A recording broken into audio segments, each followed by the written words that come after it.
Welcome to the VET S.O.S podcast. Remember, don't drown the sea of transition. Grab the VET S.O.S Lifeline. This week, we're sitting down with a veteran entrepreneur who's using his military experience and love of martial arts to help veterans grow as entrepreneurs. This is a fantastic mission and organization. Can't wait to jump into this. As you guys know, I usually have a co-host on the show with me, but he seems to be lost. We've put out a bolo on him. I think we found the only senior NCO in the world that does land nav like an LT. I don't know where he's at. He's lost somewhere, but hopefully he'll find his way back to us, and we'll see him soon here on one of these episodes. So today we're sitting down with Randy McElwee. He's a retired U.S. Army Special Forces Master Sergeant and highly decorated Green Beret with over 30 years of combat-tested leadership experience, including service with 3rd Ranger Battalion and 5th Special Forces Group during the global war on terror. A recipient of the Legion of Merit, he later served as senior military science instructor at the University of Georgia, mentoring future Army officers. After transitioning from the military, Randy became a successful entrepreneur, founding Gracie Jiu-Jitsu Athens and leading national leadership initiatives. Today is executive director of the Martial Arts Success Institute and creator of the Commando Success Program. He helps veterans and entrepreneurs build disciplined teams, resilient businesses, and purpose-driven lives. Fantastic stuff there, Randy. How are you doing today? Good. How are you, sir? Not too bad. It's interesting to be flying solo. Not used to doing it, but it's all good. My partner Keith here had some things he had to take care of, but I got to give him some ribbing because he did it to me when I wasn't here. So That's turnabout's the fair play, military way, right? Is to give him a hard time. Absolutely, absolutely. Especially when you get a bunch of senior NCOs together, right? Of course. So, all right. Well, before we jump into your organization and what you're doing, let's start with your transition out of the military. Just tell us, how that went, highs, lows, what have you.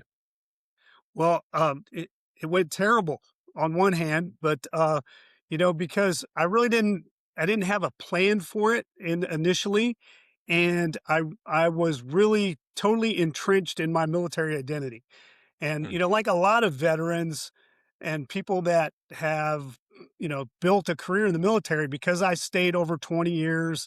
I was institutionalized, and they really should have some type of halfway house program for us whenever we get ready to get out. And, I retired in 2005, and a lot of the things that are in place now didn't exist. I think that was kind of like the era when they started to recognize that these things weren't available, they weren't there, and they were badly needed. And so a lot of it kind of just fell on me. And, like a lot of veterans, there was a big challenge to transition from the military, especially to entrepreneurship. Because, as veterans, sometimes you get out and you make the mistake, you don't demilitarize. You can take the person out of the military, but that doesn't take the military out of the person. And you kind of have to paint over it or scrub it away, or at least superficially, kind of camouflage it to use some of those skills you get in the military. And we really are very institutionalized, and that creates a challenge for us sometimes. So for me, when it came time to get out, I didn't necessarily have an exact plan as things got closer. And I really hadn't thought about it. I was so entrenched and immersed in what I was doing the entire time, especially my nearly 20 years in special forces. And I was so focused on the mission and my identity there, I really didn't think beyond that. And I think a lot of veterans run into that same, issue. And so when it came time to get out, I really wasn't sure what I wanted to do. And, oddly enough, being a special forces team sergeant with all that experience, there's just no equivalent job in the civilian world. And it prepares you for a lot of things, but nothing translates directly.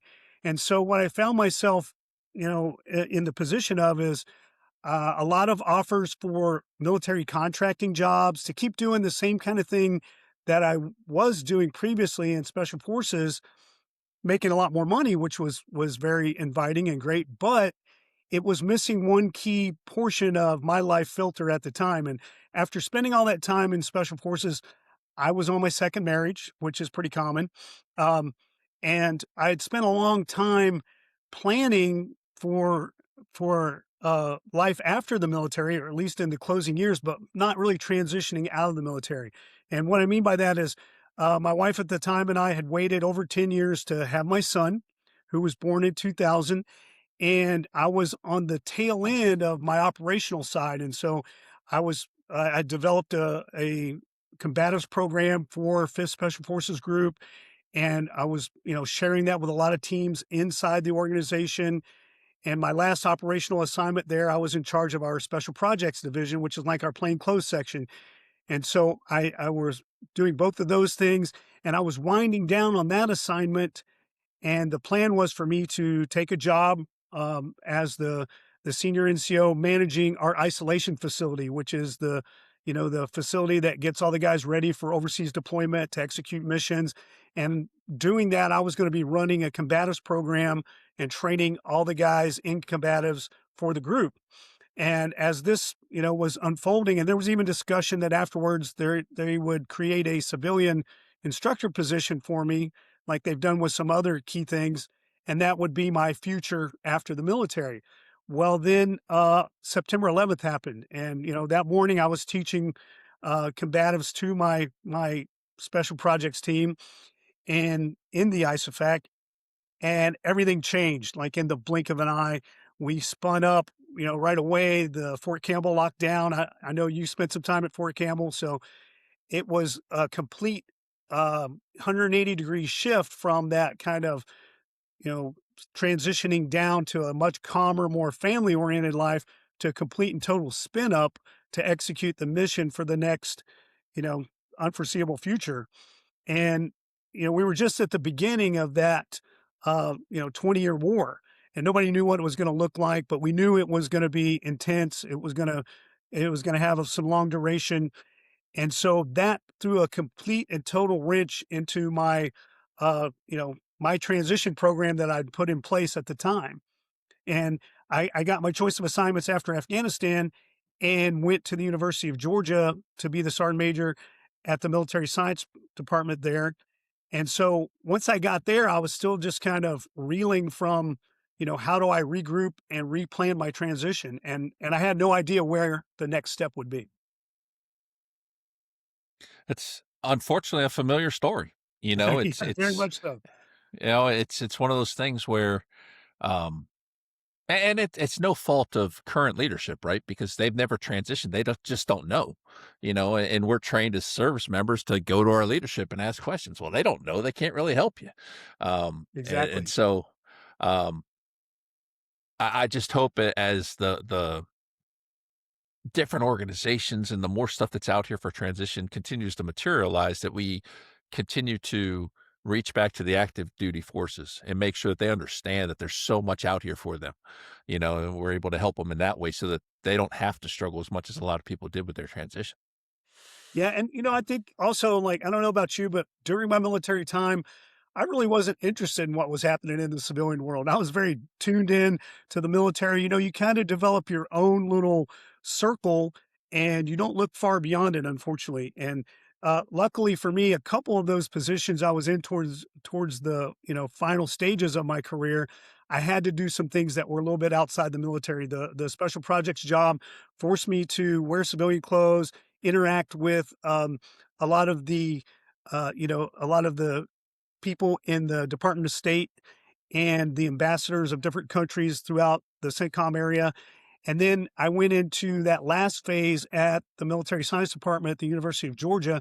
And so now I had to interact with, academia and college students. And so it worked as kind of that halfway house for me that I needed that really isn't established. But, I kind of stumbled into it, and it worked out that I was able to kind of demilitarize a little bit and, polish the rough edges on a senior special forces NCO that, might have been a little crusty at the time, especially after a tour at the Ranger Battalion and some other things. So I needed that, but, I really wasn't looking to see what was going on in the civilian world. And I think that's the biggest thing I would tell people transitioning is, begin with the end in mind. Don't wait till your last 6 months or think about it from the beginning, like, what's my next step? Absolutely. And I'll tell you, as a Tennessee Volunteer fan, I will stay away from the halfway house joke, especially as it pertains to the Georgia football team and all the arrests they've had. Um, Absolutely. But not, I mean, that's a great point, though. You had sort of that transition job, if you will, that probably helped you a lot more than you had expected, to Absolutely. prepare for the next phases and everything. And, yeah, 'cause even though you were still working in the military, you were around a completely different element. And so Yeah, and that's good. I was actually, part of the mission at that point was to act more civilian and to, Yeah. to build that rapport with and we always focus on it in special forces that, your mission is to build rapport with an indigenous force. Well, this indigenous force just happened to be the civilian population of the United States, for my last portion so that I could integrate into society and I always tell everybody that I'm a recovering Green Beret, and it's definitely a 12-step program. You're addicted to that lifestyle, that whole identity, and stepping out of it is very difficult. And a lot of times guys don't think about it. So you do need some type of self-imposed 12-step program in order to get you through it. Yeah. No, absolutely. And, out of curiosity, did you join the military like at 18, 17? So I initially, I'm from a small town in West Virginia. I graduated high school at 17, and then I went to work for about a year and a half doing construction work. And that construction job, although a great job at the time, especially, up in rural West Virginia, made great money, but I was too tired to spend any of it.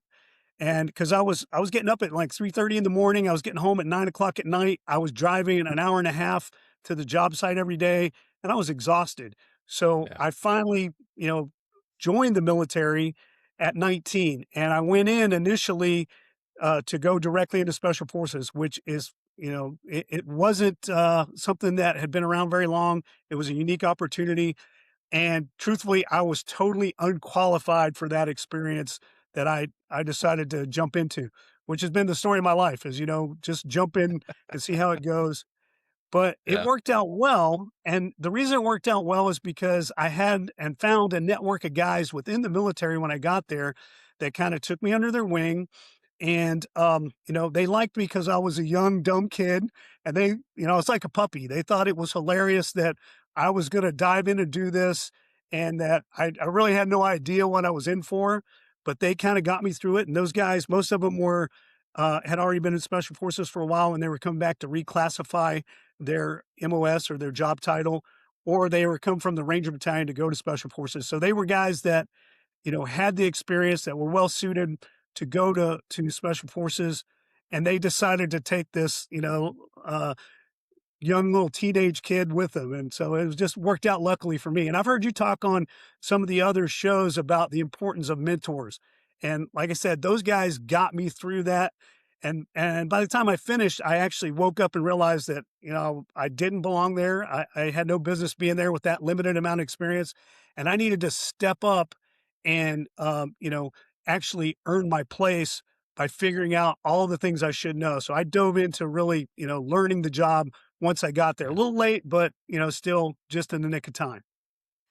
Yeah, that's fantastic. And I'm sure that they were probably moved originally by just your sheer motivation to do stuff, whether it be right, wrong, or indifferent, right? And but obviously you were probably teachable, and then that probably made a world of difference too. So I was just a naive, hungry little lad that was excited to be there. I wanted to learn all about it, and I was hungry for whatever they could share with me. And so I think a lot of them saw a younger version of themselves in that yeah, and took a liking to it. And just luckily for me, they did. that's awesome. That's awesome. I love testimonies to good mentorship too. That's just fantastic. So let's jump into going commando. What is this? What are you trying to do with this, or what are you doing with this? And tell us a little bit about the background here, how it all got started.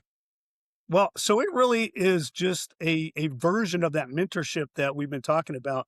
The one of the things I discovered whenever I did get out and I decided to open my own business so I could be home with my son. We talked about how 9/11 kind of shifted everything and once again I was gone from the start and that really was a key choice for me to be home and to spend that time with him.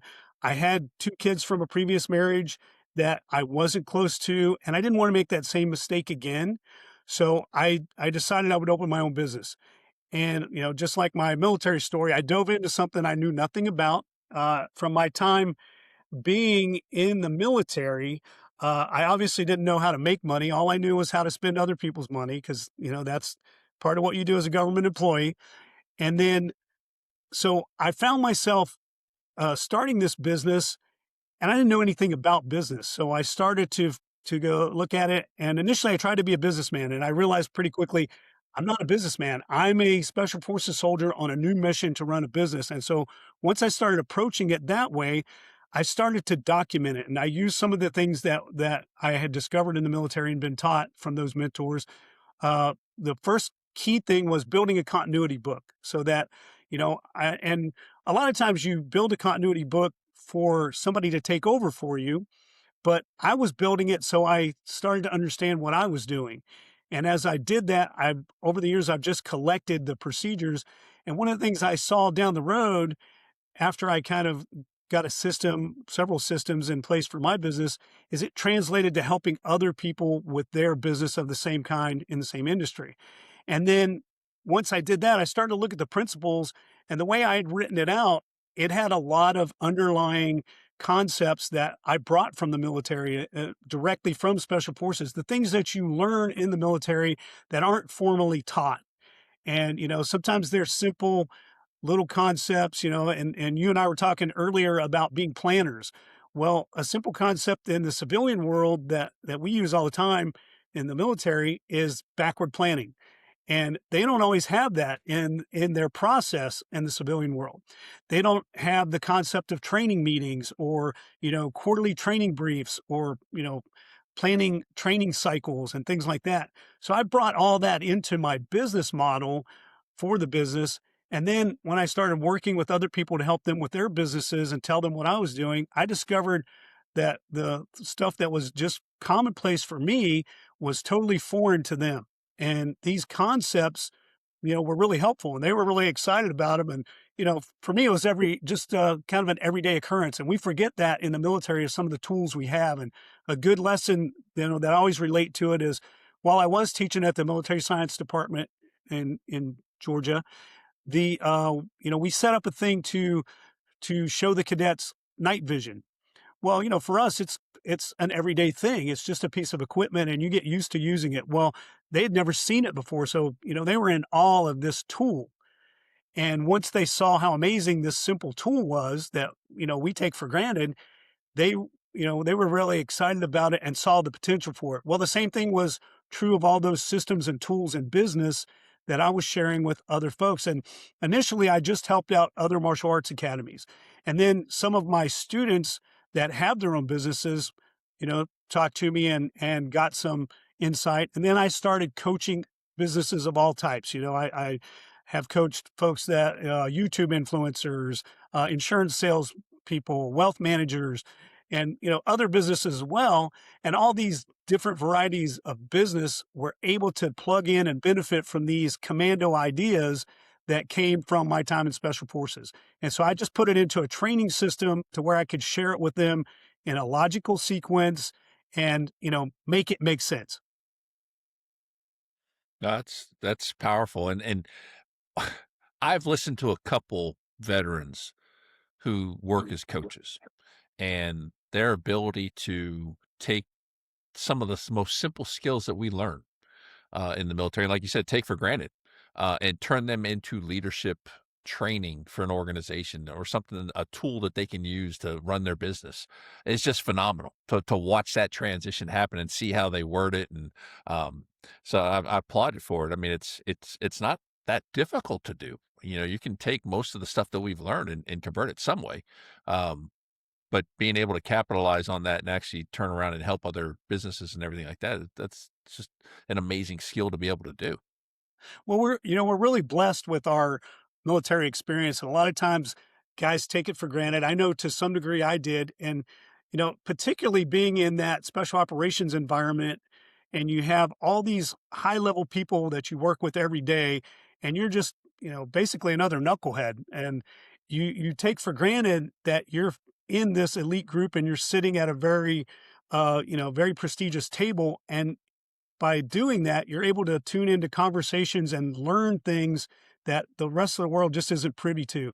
And it's commonplace for us. But once you start to get out and share that with other people that haven't been exposed to it, you realize just how amazing it is and what an impact it can have.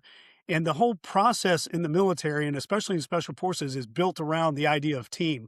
So when I start working with other businesses and start to talk to them about how to develop and build their own teams and include, you know, these concepts into what they're doing, it's revolutionary for them, but it's just old hat for all of us that spent time in the military and had that military structure and that team building, because you're a mentor whether you want to be or not in the military. And hopefully you become good at it at some point. That was something that kind of hit me in the back of the head. I got promoted relatively quickly in my MOS, and next thing you know, I'm supposed to be one of the mentors. I'm like, I don't even feel like I've learned my job yet. What happened here? Yeah, the military, see one, do one, teach one, right? Yep, absolutely. So, how does going commando then help our veterans? If I, as a veteran, I'm looking for some coaching, some mentorship. I reach out to you. What's that going to look like if we work together? Well, one of the key things about it, and the reason that it does connect with veterans, is because, you get out of the military, and like I talked about before, you need to demilitarize. But when you first get out, and sometimes some of us never completely get past it or even learn to disguise it. So, it leads to kind of this isolation within the society that you're in. And part of it is because you're not with that same group of people that speaks your language. And so, through this, a lot of the clients that initially connected with me connected because we were both veterans and we spoke the same language. We had similar experiences, and maybe some of them didn't spend, an entire 20 years, so they didn't get all of the benefit of that time in the military, but they had a good foundation to build on, so it was really easy to start speaking their language, and then kind of serve as a translator for them on, hey, this is the civilian world. This is how it relates to what you did in the military, and you can easily build on that to have a new life and a step forward in order to do what you're doing now. So it works out really well whenever I find business owners that are military and have a little bit of background. So I can kind of take that little spark, and they have that tinder that's just waiting to catch fire for business. And they don't recognize it because it was built in a military package. And all I do is help them unwrap it and turn it loose for the next battle as a civilian to work their own business or to be an entrepreneur. That's fantastic. So, have you worked with, or even maybe you attended to learn some skills yourself? Any of the veteran programs that are out there? Stuff like the IVMF, entrepreneur boot camps, and bunker labs and things like that. Have you ever checked any of those out? So the University of Georgia has an innovation boot camp that they do regularly, and a little over, I guess it was maybe 2 years ago now, they've done a couple iterations that were geared specifically towards veterans, and the I was one of the mentors and speakers that helped with that session for veterans, and that's when I really started to connect and work with veterans very specifically. As far as other, organizations that are specifically dialed into veterans, I haven't done that.